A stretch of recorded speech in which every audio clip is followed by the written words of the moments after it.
नमस्ते। मैं आपकी हिंदी प्रवक्ता नमिता आज एक नए विषय के साथ आपके सामने उपस्थित हुई हूँ। आज मैं प्रेमचंद जी द्वारा लिखित दूध का दाम नामक एक कहानी के बारे में बात करूँगी। प्रेमचंद जी, इनके बारे में कौन नहीं जानता। इनके बारे में जितना कहूँ उतना कम ही है। प्रेमचंद जी हिंदी साहित्य के महान साहित्यकार थे। उनका बचपन का नाम धनपतराय श्रीवास्तव था, लेकिन वे प्रेमचंद जी के नाम से प्रसिद्ध हुए। इनके बारे में और कहे तो इन्हें कथा सम्राट, उपन्यास सम्राट इस तरह से कहा जाता था। कहानी और उपन्यास में तो इन्होंने बहुत कुछ लिखा है।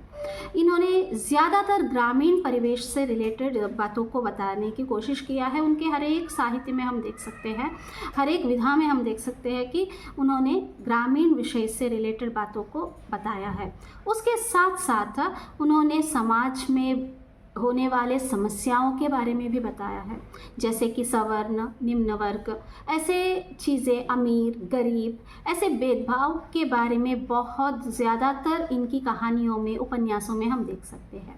ऐसा ही एक उपन्यास यहाँ पर दूध का दाम है।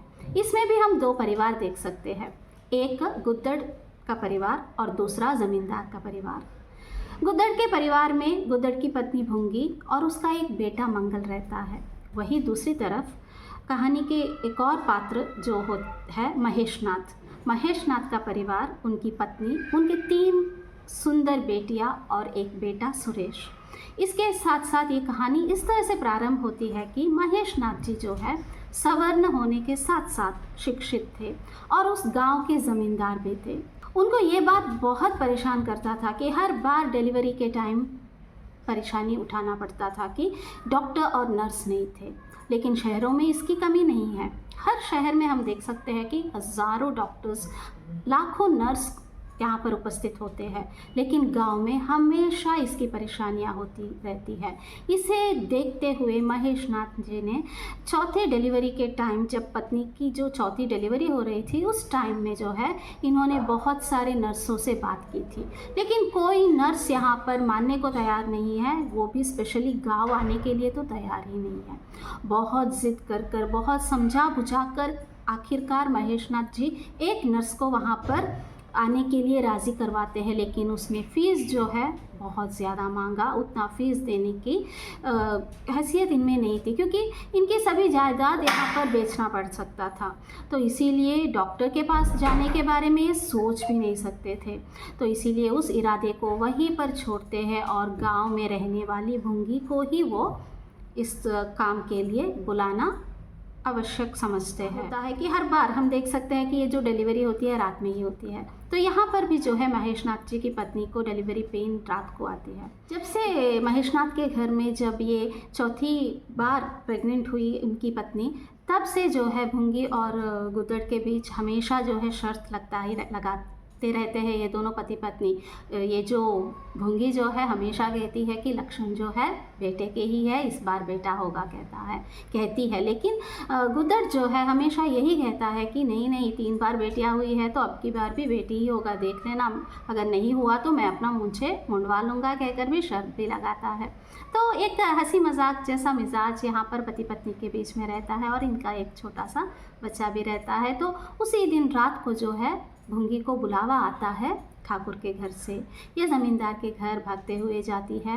वहाँ पर जो है लड़के का जन्म भी होता है। भुंगी जो है अपने काम में बहुत ही अच्छी थी। भुंगी दाई का काम बखूबी निभाती है, वहाँ पर बहुत ही अच्छी दाई थी। तो इसी वजह से गांव में बहुत ही फेमस भी थी।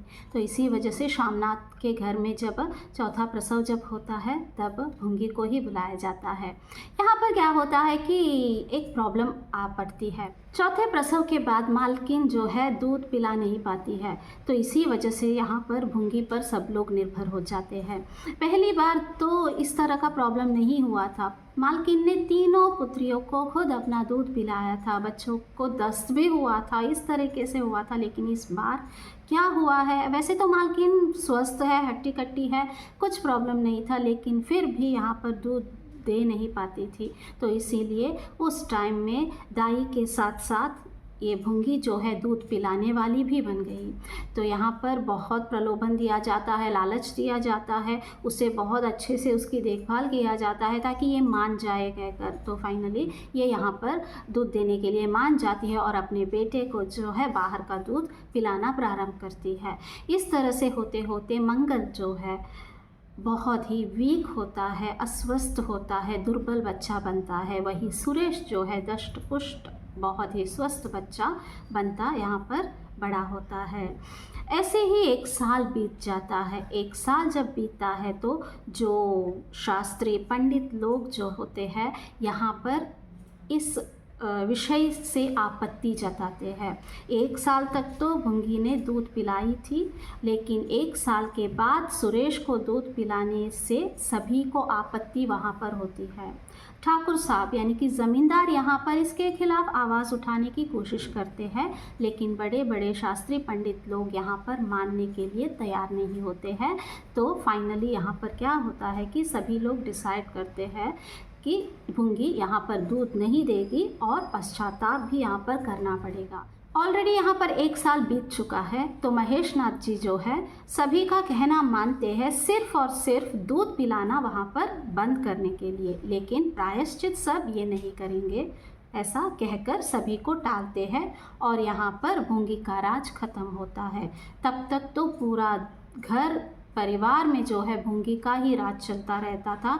यहाँ तक कि भुंगी जो है मुंडन में चूड़ी मांगती है और मालकिन भी जो होती है यहाँ पर बहुत सारे प्रलोभन देकर भुंगी को बेटे को पालने के लिए बताती है और 5 बीघा ज़मीन देने के बारे में भी बताया जाता है, क्योंकि अगर 5 बीघा ज़मीन देंगे तो तुम्हारे पूरे परिवार के लोग उसके बाद उसके बच्चों के बच्चे भी जो है बैठकर खाना खा सकते हैं, तुम लोगों को किसी भी तरीके का प्रॉब्लम नहीं हो सकता। इस तरह से सभी लालच देकर जो है भुंगी को मनाया जाता है। इसीलिए भुंगी मानकर अपने बच्चे को छोड़कर इन बच्चे को यहाँ पर अपने तरीके से अपना बेटे की तरह अपना हिस्से का दूध जो है मंगल के हिस्से का दूध यहाँ पर सुरेश को देकर बड़ा करती है। तो इस तरह से होकर 1 साल में जो है भुंगी का राज यहाँ पर ख़त्म हो जाता है। वैसे ही दिन बीतता जाता है, वहाँ पर उस गांव में प्लेग की बीमारी आ जाती है। पूरे गांव भर में प्लेग का रोग बढ़ जाता है और यहाँ पर भुंगी का पति गुद्दड़ मर जाता है इस रोग के कारण। विधवा भुंगी अपने बेटे मंगल के साथ अकेली घर में रहना प्रारंभ करती है। वैसे ही दिन बीतता है, बहुत साल बीत जाते हैं। एक दिन भुंगी महेश नाथ जी के घर में जब परनाला साफ कर रही थी, तब परनाले के अंदर हाथ डालती है, तभी वहाँ पर उसे एक गेहुआन सांप काटता है। सभी लोग सोचते हैं कि पानी का सांप होगा, उसमें विष नहीं होगा, लेकिन जब मुंह से झाग आता है तभी पता चलता है कि ये जो है विषैला सांप था जो इसे काट कर चला गया और भुंगी की वहीं पर मौत हो जाती है। अब मंगल दुर्बल, अनाथ, सदा रोगी रहने वाला एक बिल्कुल अकेला बच्चा बन जाता है। वहाँ पर कोई अपना ना होकर वो अनाथ की तरह अकेला एक पेड़ के नीचे दिन बिताता रहता है। उसका साथी उस टाइम में बनता है एक कुत्ता, उसका नाम था टॉमी। टॉमी नामक ये कुत्ता जो है अपने सहवर्गियों से भी परेशान होकर, जैसे ये अकेला है वैसे ही टॉमी भी अकेला था, तो अपने सहवर्गियों से परेशान होकर ये भी जो है मंगल के शरण में आकर बैठा है। तो ये दोनों जो है बहुत ही अच्छे दोस्त बन गए थे, दोनों में बहुत अच्छी तालमेल बैठा करता था। एक दूसरे अपने दुख दर्द को एक दूसरे से सुनाते अपना दिन ऐसे ही बिताते थे। एक दिन क्या होता है पता नहीं, सुरेश जो है मंगल के पास आकर खेलने के लिए बुलाता है। मंगल तो पहले परेशान होता है, बाबू देखेंगे तो क्या कहेंगे, वो मारेंगे मुझे, मैं नहीं खेलूँगा कहकर बताता है। लेकिन सुरेश कहता है कि यहाँ पर कौन आएगा देखने, यहाँ पर तो कोई नहीं आएगा, चलो खेलो खेलने के लिए कहकर बताकर घोड़ा बनने के लिए मंगल से कहते हैं। मंगल घोड़ा बनने के लिए तैयार नहीं होता, क्योंकि अक्सर मैं ही घोड़ा बनता रहूँगा, मुझे सवारी मिलेगी क्या कहकर यहाँ पर पूछता है। तब पहले तो राज़ी नहीं होते और मना कर राज़ी करने की कोशिश में हम भी घोड़ा बन लेंगे कहकर सुरेश जो है ज़बरदस्ती मंगल को घोड़ा बनने पर मजबूर करता है और उसके ऊपर बैठता है। बैठकर घोड़ा बनाकर थोड़ी आगे तक जो चलता है, लेकिन ये दुर्बल मंगल जो है इतना भारी भरकम वज़न वाला सुरेश को उठा नहीं पाता है। पीठ सीधे करने की कोशिश करते हुए वहाँ पर क्या होता है कि सुरेश धप से गिर जाता है। ऐसे गिरते वक्त जो है बेटे की चिल्लाने की आवाज़ माँ तक पहुँच जाती है। माँ देखने बाहर आती है तो बेटा दौड़ते हुए आकर माँ से झूठ कहता है कि मंगल ने मुझे छू लिया। तो माँ को पहले तो विश्वास नहीं होता है कि मंगल जो है साइलेंट रहने वाला बच्चा है, वो तो ऐसा नहीं कर सकता। तब सुरेश जो है सौगंध खाता है कि उसने मुझे छुआ कहकर। तब ये बेटे की बातों पर पढ़कर मंगल को बुलाती है और मंगल को डांटती है और डांट कर मेरे सामने से चले जाओ, आज के बाद मेरे सामने मत आना, मुझे नज़र मत आना कहकर गुस्से से उसे बाहर भेजती है। बहुत ही दुखी होकर मंगल जो है बाहर जाता है और उसके अपने घर जो पूरा का पूरा टूटा हुआ है उस घर में जाता है। उस घर में जाकर माँ को याद करता है। माँ को याद कर कर बहुत देर तक रोता रहता है। शाम होता है तब टॉमी उसे ढूंढते हुए उसके पास आता है और टॉमी से वो जाने के लिए बताता है, लेकिन टॉमी उससे छोड़कर नहीं जाता है। वैसे ही रात होती है। मंगल सोचता है कि अब मालकिन के पास जाऊंगा ही नहीं, उन्हें मुंह तक नहीं दिखाऊंगा, लेकिन क्या करे, ऐसे बच्चे को जो अनाथ है, दुर्बल निम्न वर्ग का बच्चा है, गरीब है, तो ऐसे बच्चे को और कौन खाना खिलाएगा। सिर्फ और सिर्फ महेशनाथ के घर में ही उसे खाना मिलता था। तो इसीलिए जो है अपने भूख को वो कंट्रोल नहीं कर पाता। वो अपने मन ही मन सोचता है कि मालकिन शायद मुझे बुला रही होगी, मुझे ढूंढ रही होगी, खाना देने के लिए याद करती होगी। ऐसे ही अपने मन को बहलाने की कोशिश करता है और टॉमी के साथ जो है ज़मींदार के घर के बाहर जाकर बैठ जाता है। दूर से देखता है कोई आता है क्या, कोई बुलाता है क्या, लेकिन किसी का भी कोई अता पता नहीं। तभी जो है उसे नज़र आता है कि महेशनाथ और सुरेश वहाँ पर खाना खा रहे हैं। उनके खाने के बाद जो है इनको ही वो खाना जूठन मिलेगा। हर बार जो है उनकी जूठन को इन्हें ही दिया जाता है, तो मंगल को ही मिलेगा कहकर मंगल वहाँ पर इंतज़ार करता बैठता है। और तभी जो है खाना बाहर लेकर आते हैं, जूठन को पर जो भी है समेटा जाता है, वहाँ पर बाहर लेकर फेंकने ही जाते हैं। तभी मंगल सामने आता है और उस खाने को ले देता है। लेकर जो है टॉमी को थोड़ा देता है, थोड़ा वो खुद खाता है। खाते खाते वो टॉमी से बताता है कि मेरे माँ ने सुरेश को पाला था, उसकी जान जाने वाली थी और मेरे माँ ने उसकी जान बचाई दूध पिलाकर। सब लोग कहते हैं कि दूध का दाम नहीं होता है, लेकिन यहाँ पर मुझे उस दूध का दाम मिल रहा है कहकर ये बच्चा जो है यहाँ पर बताकर अपने दुख को यहाँ पर प्रकट करता है। इस तरह से ये कहानी जो है यहाँ पर ख़त्म होता है। ये कहानी जो है प्रेमचंद जी की एक प्रतिनिधि कहानी है।